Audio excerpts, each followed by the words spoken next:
What I love about these Q&As is it's an opportunity for me to ask all the questions that I felt too stupid to ask during the development and during the rehearsals of the play. So the first question I wanted to ask you, what was it that led you to write this play? What was the catalyst for it? I'll try and do the compressed version. I've been writing it for a very, very long time, embarrassingly long, too long to admit. And I think I had written maybe 3 plays in a row that were to varying degrees about scientific ideas, and so I had met lots of scientists from all sorts of different disciplines, and maybe unsurprisingly they were all atheists, and I just genuinely thought I'm going to go and meet a vicar just to kind of balance out, and so that's what I did. I met a couple of very nice vicars, and then I just followed various trails from there, but the starting point in a way was which is referenced, I guess, pretty explicitly in the penultimate scene, you know, the sort of kernel of it was, how do you make sense of the world that you're living in when the world presents as incomprehensible? And that was the thing I started with and then sort of followed through the various drafts. What I find so thrilling about your work, one of the many aspects, is how you play with time and form and time.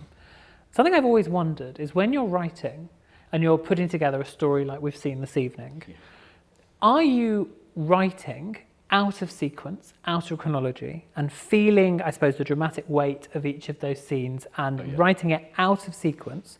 Or are you working chronologically and then redistributing and restowing and restitching those things together? How do you approach that? I sort of want to ask, what do you think? We've been speculating in the office as to which it is. No, I'm afraid I write it in the order that you see it. I tried once, years and years and years ago, with something to write it chronologically and then chop it up. But I found that I then had to stitch it all together, and that sort of took a lot of work. And of course, even though you're hopping around in time, you want or hope that the thing is always moving forward. It's funny, I don't think of it as, jumbled up, or I've shuffled the deck, or I'm hopping in time. You honestly talk yourself into believing that's the only way you could tell it, to make sense of the experience that you're trying to dramatize. But I get it. I probably need to stop doing that now. I've done it quite a lot. I think you're only just getting started with it. I think it's an incredible way of looking at the world and throws things into such interesting, dramatic relief. Well, and the truth is, it comes from doing the writers' groups here years and years and years ago when I was, 21 or something. And of course, one of the first things that they sort of teach you, although it's not strictly speaking taught in that way, but is the whole thing about, well, what are the main things you've got at your disposal as a playwright? You've got space and you've got time. And often space is used in all sorts of ways in shows, but obviously lots and lots of things are linear. And I guess I just always felt nothing about being alive feels linear to me, even though we are obviously, it's relentlessly linear, but that's sort of not how I process the world. It's not how we make sense of it, I don't think. And I like that you can manipulate time on stage like you can't do it in any other medium. And I've really tried. Like at this point, I can say I've tried in other mediums, and it's just not as easy. You know, people can stand in a sort of non-literal, sort of metaphorical space, and the performers just take you to another time frame by saying their next line. And then you're, in theory, compelled to imagine all that. And that seems like an incredible thing that only theatre can do, really. So I have become quite hooked on it, I think. And having seen, obviously, some of your film work that plays with time, there is an absolutely different gesture and language that you bring, and a pure theatricality.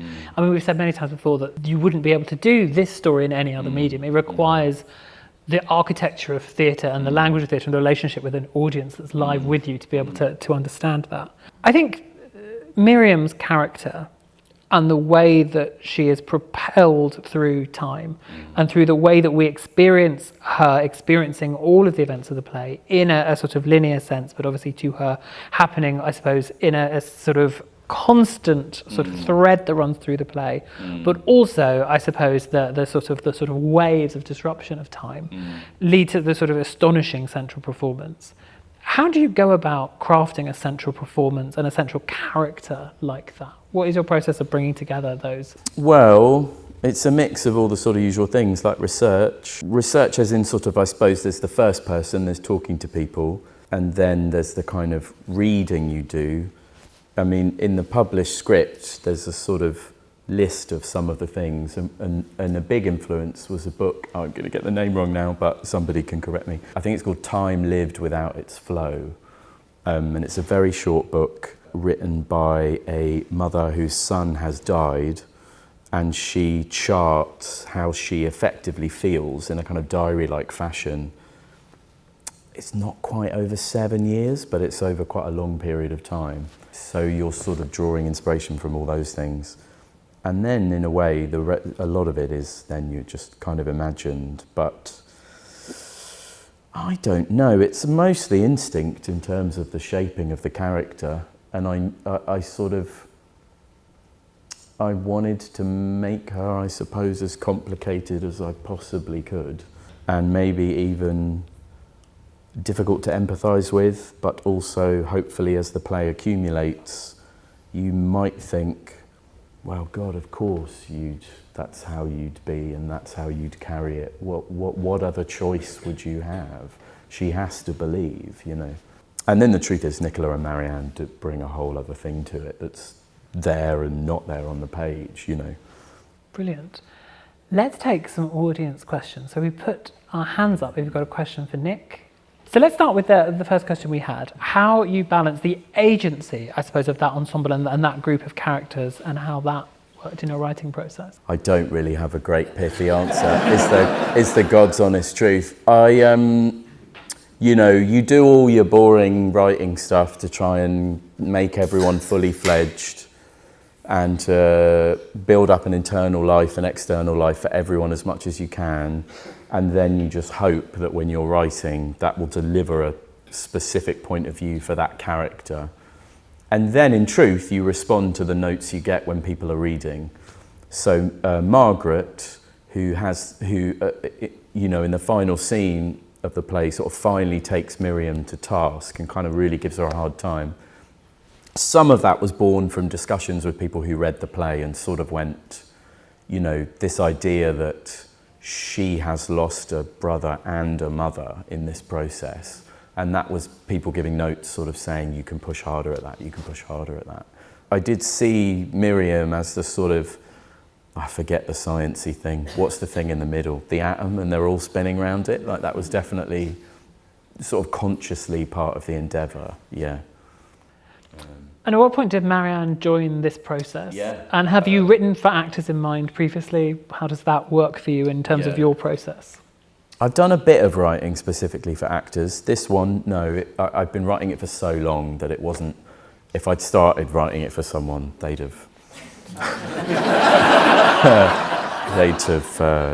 retired. I don't know, it's funny really, it's a mixed bag. I think sometimes what I tend to do is I quite enjoy having someone in mind but not telling them that that's what I'm doing. So there's no pressure or anxiety or sort of expectation.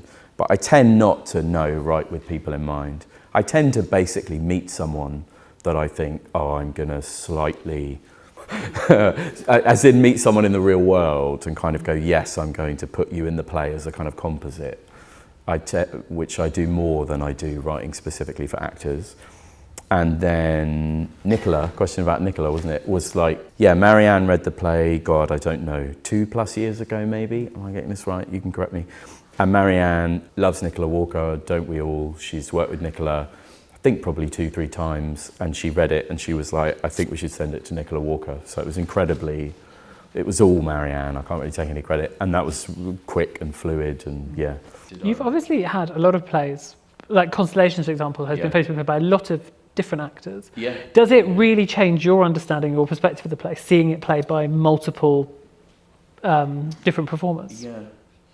Do you know? You can say no. You're amongst friends. Like it doesn't. It's funny, isn't it? It doesn't change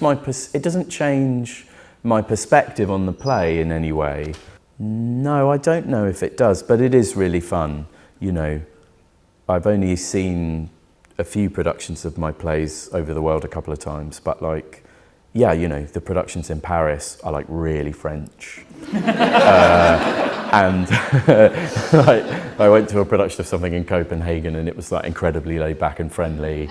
And so you really, so it's sort of, it's quite like that the sort of cultural prism through which the plays are staged is fun. But ultimately, no, I mean, I've seen Constellations God knows how many times. And every time these days, I just think, yeah, it's a play about death and how they're all trying to avoid it. The final question was about the gender relationship. And had you ever thought about a different pairing, for example, a father and a son? How did you land on where we are with a mother and son? What was it that drew you to that?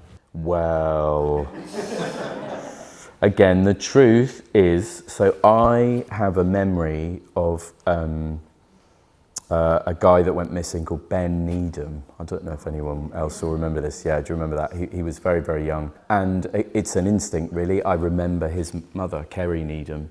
Either I was young, I either read about it or I saw her on television. And then I remember years later seeing one of those sort of, I don't know what they call them, like identikit photos of what Ben Needham might look like 15 years later. And that sort of stuck with me, the strangeness of that the only relationship you can have to your child is as a fictional entity, you know. No, it was always a mother. And but, you know, I really did want David's point of view in there and tried to do that. Take one or two more questions. In your thought process, was Oscar alive or dead? Take another question. What made the gestation process so lengthy and what made you stick with it? We'll take one final question. I'll take it from the person in the lighter shirt there. And do you think about metaphor? Yeah, these are very good questions. Serious? Yeah. Do you think about metaphor under the play as you're writing it? Blimey. Oh, that's a good... I don't know if I think about metaphor, but I definitely think that it has to have an idea. Oh my God, what do I mean? That it has to have an idea that is not the plot, if you see what I mean. Like the thing has to make you feel something that is not simply the consequence of this happens, then that happens, then this happens, then that happens. But the truth is, I mean, maybe you can tell I'm not terribly interested in plot. So the thing I'm chasing is, how do I make you feel something that isn't an intellectual idea that you can rationalize, but that you sort of feel in your gut. And I'm inclined to go the way you do that is through form, that form is the best way to release a feeling into the audience. So I don't know if I think, you know, like Oscar disappearing is, I didn't construct it thinking that's a metaphor for X or Y, but I am thinking, if it's not a play about a missing kid, what is it a play about? And how do I release that into the sort of ether? Yeah. This question down here about what took you so long? Oh, yeah. But I suppose expanding out on that, you're an incredibly thoughtful and considered playwright. I think that comes across when you're reading the work and when you're watching it. What, I suppose, was it about this idea that kept you engaged for that long and kept you pulling through that lengthy gestation period? I mean, I think I felt like, well, how do you live in an incomplete world? And I don't have an answer. If I did, I wouldn't be writing plays. I'd be selling self-help books, you know. And so I think that kept me coming back to it, you know. How do you live in a world when you don't have faith in the world that you live in? Honest to God, I don't know. I wish I did know. It would make living in the world much easier. So that, I felt I was just hunting that and chasing that down and chasing that down and chasing that down. I mean, I think part of the reason, in truth, I started writing it when I was probably, oh my God, I could have been in my 20s, possibly early 30s. I'm now 41. And I think when I was younger, I thought,